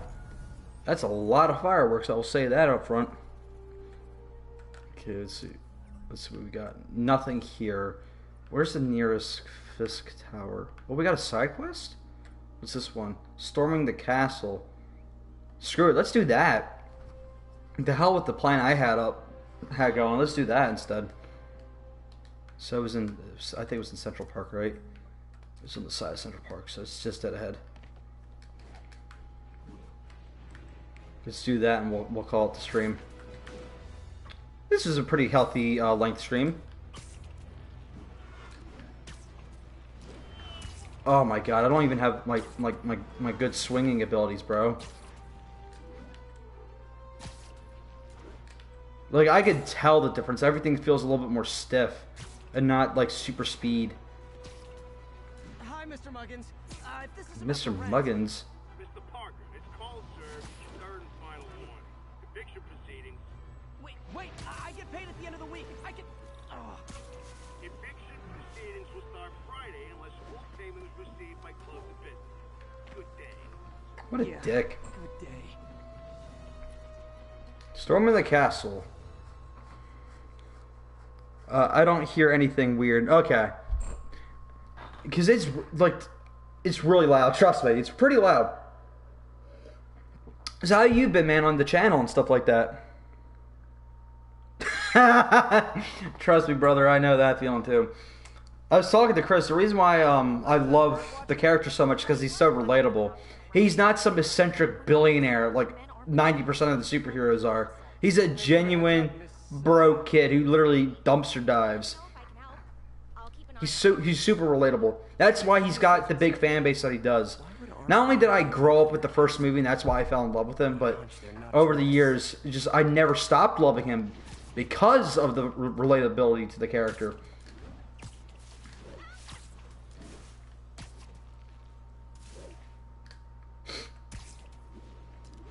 At least he could swing in here. He's not like Homecoming where she's got to run. That would have been bad. Ooh. Oh, jeez. They saw me. This isn't good. Nope. Stealthily stealthing. Yoink! He's not down. There we go. Damn it! Had to be Spider-Man. No, it's not. Where'd I go? It's a spider! Shh, go to sleep. Go to sleep. Go to sleep, my angel. That's all of them. Let's find out what they were up to. Where am I going? Oh, over here. Oh, I knew that. Not sure what's going on here. I wonder if there's any info I can get from this flash drive. Oh, the fucking birds. God damn it. A bird just stole a flash drive full of evidence. Maybe Let's see. The channel is going well. We're just live streaming, but I counted to had like 15 videos ready to go. Oh, sweet. Thank you, Justin. Thank you. And Justin, we need to get back on that Call of Duty grind. Come back with that flash drive. Oh, jeez, Rick. Try positive reinforcement. You know, picture Don't positive reinforce me. intelligence. Remarkably intelligent, huh? Hey, pigeons. Oh yeah, I remember not loving this mission. We can make a deal. Whatever Fisk is paying you in birdseed, I'll double it. I got it right. It doesn't have a drive. God damn it. Is this like the thing where it's like a default last one? Because that's ass. I hate that. This is it. I've got the drive. Oh, there we go. Got it. The Sweet. laptop to see what Fisk's men were. I know I haven't played in forever. Dude, yeah, seriously. I would ask, are you free after this game? Like after I'm done streaming, which is literally going to be right after this mission. But knowing you probably cooking dinner, hitting the gym, getting some iron, or talking to you, this thing that you call a girlfriend. Never heard of it, but gross. I'm with the boys playing Spider-Man for the 16th fucking time. Woo! Uploading a worm to the central Wi-Fi system. This could give them backdoor access to a ton of personal data. Come to think of it, even I use this network. What's that supposed to mean? It's What's this still conspiracy? uploading remotely.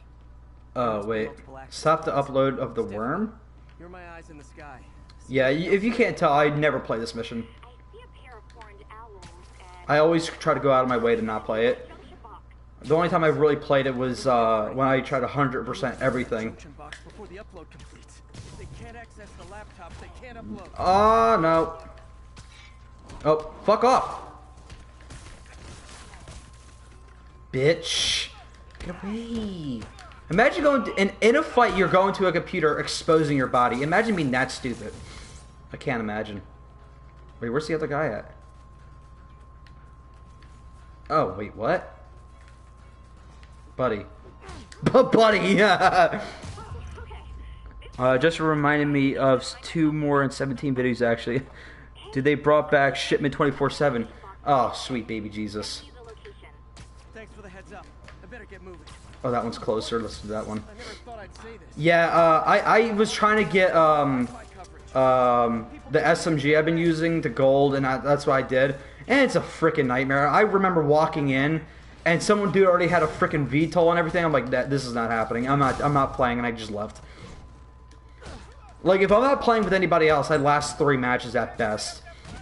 No, get to him. Not to him, the other guy. Piss off, ghost. Piss off, ghost. No! Yes, I can. I'm Spider Boy.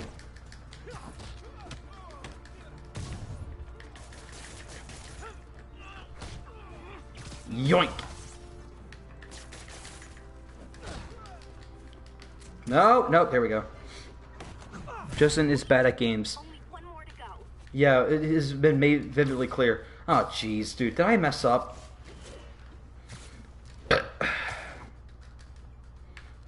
The whip. But yeah, so I'm going to ask, but I can't wait to see one of those excuses. Are you free to game in like 10 minutes or so? Oh, jeez. No. Okay, just finish that guy. It's fine.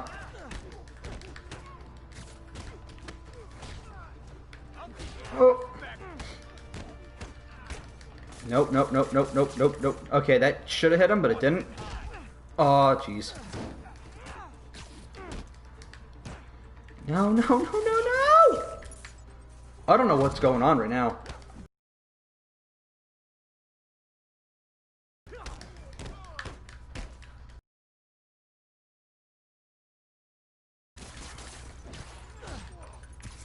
Yoink!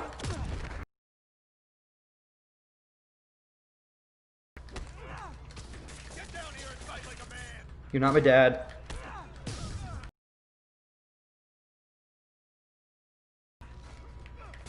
Oh, I can't take his weapons. That's not a thing right now. There we go.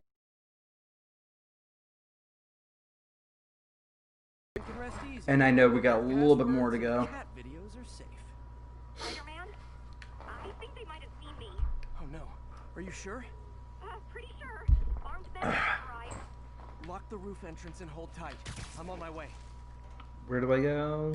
Left? Question Need to mark? get to Stephanie I was before close. the men do. She wouldn't be involved if it weren't for me. They're trying to break down the door. I'm coming! Open up! Nearly there.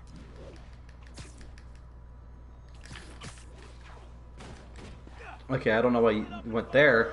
What are you doing? Spider-Man, take him out. Then toss the girl over the edge. Dude, what the hell?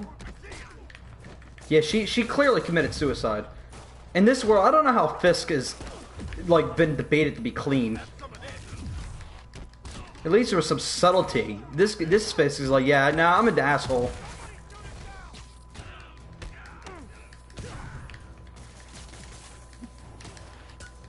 Uh-oh.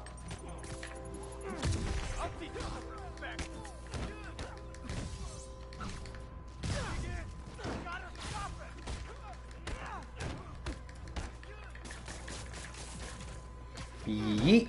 Ah! I should have broke it. Oh, wait. Is that another ability, really?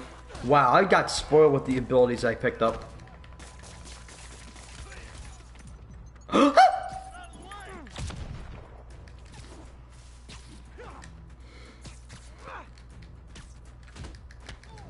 Man, that should be the last one. Yes, sir. Hello, my friend. How you doing? How you doing, good, my friend? Oh, thank you, Spider-Man. That was a little more exciting than my average night of birding. Hey, thank you. Your eagle eye stopped an incarcerated crime boss from harvesting half the city's personal data. But it's still kind of stalking. Plus, Kinda. I found a nest of red-breasted nuthatches when you triple kicked that guy in the face. Real beauties, too. You want to check them out? Thanks, but I think I'll focus on jailbirds for now. Get it? Did you get it? Because I got it. That was hilarious. It was good. I love that. Okay, guys, we're gonna call it the stream there. Thank you guys so much for watching and tuning in. We actually had a lot of people coming in and out. Thank you guys so much for watching. Next week, I'm gonna have another poll on my Twitter for Spider-Man or SpongeBob. For those who don't know, last week I streamed SpongeBob Battle for Bikini Bomb. If you guys are interested in that, make sure to comment on my Twitter to let me know what you want to see. I'll hold up a poll the day of the stream and give you guys that option. So you can follow me on Twitter, Gumps_videos. And you can support me on my Patreon, patreon.com/GumpsVideos, where you will be getting a lot of exclusive content. I have a lot of plans made for Patreon, so make sure you go support me there. The exclusive content is just for any patron. So if you are giving me $1 or $50, which is the max tier, you guys will be getting that exclusive content. So you don't have to break your wallet for that exclusive content. So you guys will be helping me out. So yeah, that will be it, guys. Hope you have a nice rest of your Thursday night. Hope you have a nice Friday night. I'll be back on Saturday afternoon at 2 p.m. Eastern Standard Time for the podcast. So you guys want to check it out there, where I'll be actually interacting with you guys a lot more. Make sure to go tune in there. Thank you guys so much for watching. Peace.